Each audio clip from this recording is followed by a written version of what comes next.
말로만 보여드리면 또 재미없죠. 자, 이 마네킹 얼굴에 주근깨 기미를 한번 그려봤습니다. 얼마나 순식간에 밝아지는지 직접 써보도록 하겠습니다. 이번에 피코토닝보다 더 좋은 기기가 들어왔다고 제가 들어가지고. 맞아요. 야, 소문이 벌써 거기까지 났네요. 제가 지금 기미 종류가 좀 많잖아요. 그래가지고 좀 피코토닝이랑 차이점을 소개시켜드릴게요. 좀 애매해요. 왜냐면 둘 다 피코인데 이 피코라는 거는 실제로는 얼마나 빠르게 샷을 쏘냐는 얘기고, 그 피코 토닝과 피코 슈어의 가장 큰 차이는 파장대입니다. 아예 좀 다른 레이저라고 보셔도 될 것 정도로 파장대가 차이가 나는데요. 우리가 흔히 피코 토닝이라고 얘기하는 파장대는 1064 파장대를 갖고 있고요. 피코 슈어는 75 나노미터 파장대입니다. 피코 슈어가 가진 75 파장대는 멜라닌 색소, 즉 검은색에 훨씬 더 정확하게 작용을 해가지고 파괴를 해줍니다. 자, 피코 슈어에는 또 특별한 장점이 있는데요. 바로 토닝 기능과 더불어서 타겟팅을 좀 더 정확하게 해서 깊은 색소 제거를, 그리고 진한 색소에 탁월한 줌패스 모드가 있고요. 피부결 개선에도 좋고 검은색 색소에도 좋은 피코 슈어 포커스 모드가 있습니다. 자, 처음에 사용해 볼 모드는 토닝 모드인데요. 토닝 모드는 다크서클, 기미, 그리고 일반적인 색소 침착 등 흐린 색소에 적합합니다. 자, 피코 슈어 포커스 모드는 이게 좀 더 강하게 들어가는 모드인데요. 비교적 강한 에너지를 사용해 가지고 잔주름, 노화 방지, 모공 축소, 흉터 제거 등의 탁월의 피부 재생을 유도하기까지 하는 시술입니다. 자, 포커스 모드를 보시면은 마치 이게 망사형처럼 우리가 모기장 보는 거 있죠. 창문을 열면 보이는 그 모기장 같은 그런 느낌이 나타나죠. 이 하나하나가 굉장히 균일한 강도로 들어갑니다. 보시면은 이 점점점점이 굉장히 하얀색이 똑같이 나타나죠. 같은 강도로 정확하게 쏘기 때문에 균일하게 우리 피부를 치료할 수 있다는 엄청난 장점이 있죠. 줌패스 모드는 좀 더 진한 색소에 적합한데요. 잡티나 흑자, 주근깨, 타투 제거 등 좀 더 명확하고 작으면서 깊은 색소를 정확히 타겟팅하여서 시술을 합니다. 토닝보다는 더 아픕니다.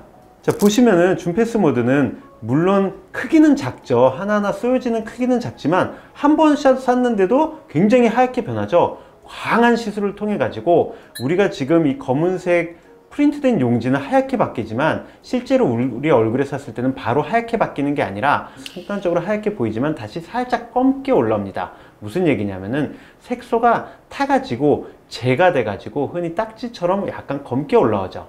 검게 올라온 색소들은 우리 몸에서 흡수가 되거나 또는 배출이 되면서 사라지게 됩니다. 그러면 그만큼의 색소가 우리 몸에서 없어지게 되는 거죠. 그래서 검은색에 반응을 하기 때문에 검은색이 진하면 진한 색소일수록 더 아픕니다. 자, 검은색에 반응을 한다고요? 맞아요. 그렇다 보니까 이 레이저들은 머리가 좋지가 않아 가지고 우리 피부 톤의 검은색이랑 색소의 검은색을 구분을 못해요. 얼굴 톤이 어두우시거나 흑인들 분 같은 경우는 애초에 피부 톤 자체가 어둡기 때문에 레이저를 시술할 때 굉장히 조심해야 되고 피코 슈어처럼 강한 레이저를 권유를 안 드리는 경우가 많습니다. 반대로 피부톤이 환하건 백인이거나, 저도 좀 환한 편인가요? 이렇게 하얀 분들의 진한 색소가 있을 경우에는 오히려 더 좋은 효과가 나타날 겁니다. 자, 말로만 보여드리면 또 재미없죠. 자, 이 마네킹 얼굴에 제가 주근깨 기미를 한번 그려봤습니다. 자, 왼쪽 얼굴에 그린 주근깨는 줌패스로 시술을 하고요.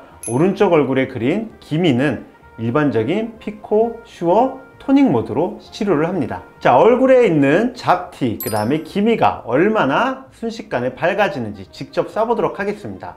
물론 사람의 피부와는 다르고 또 곁에만 주근깨를 그려놓은 상태이기 때문에 여러분 피부에 적용했을 때 똑같은 효과가 나타나지는 않는다는 점 참고해 주시면 좋겠습니다.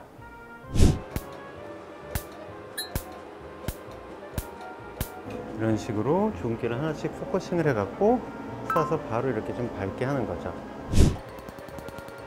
이렇게 하고 또 한 번 더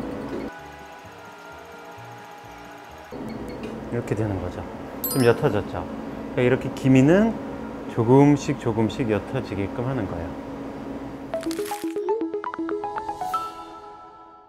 자, 어떻게 좀 만족스러우신가요? 물론 확실히 줌패스로 들어간 데가 훨씬 더 강력하게 나타나죠. 그렇다고 해서 우리가 기미 깔린 거를 줌패스로 치료하기가 좀 애매해요. 왜냐면 줌패스는 너무 강력하기 때문에 기미를 만드는 세포, 즉 멜라닌 색소를 만드는 세포조차 자극을 받아 가지고 멜라닌을 더 뿜어낼 수가 있어요. 제가 예전에 말씀드렸지만 기미는 요즘에 치료의 대상이라기보다는 관리의 대상으로 보시는 게 많습니다.